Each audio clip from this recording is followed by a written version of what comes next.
Good morning, guys. I'm just finishing up the quilting on my knot quilt. I thought I would bring you guys along for the last little bit of it. I've already done most of it, and I'm just doing some loop-de-loops to get the areas that need to be finished up. This is my doodle. We were talking about that in the live the other day. You need to have a doodle that you do so that you can cover large areas. And of course, I just ran out of bobbin thread. Let's see what's going on with that. I'm doing it on my little flat table. Yep, of course, I ran out of bobbin thread. Pause for just a minute.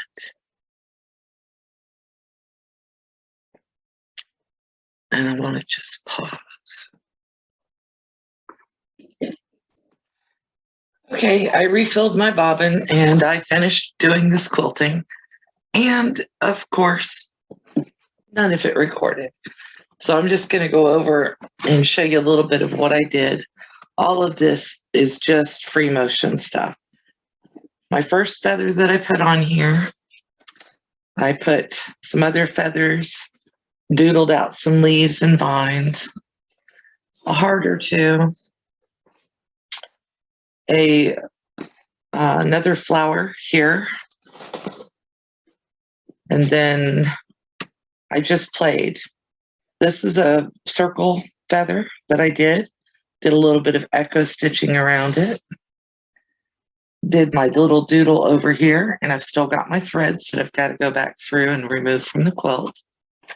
Usually do that after I wash it because that way I make sure that nothing comes out. Another feather, another circle feather, a little more doodling over here, a feather, some leaves on a vine, and that's just stitching out with some little curvy lines and putting in some leaves.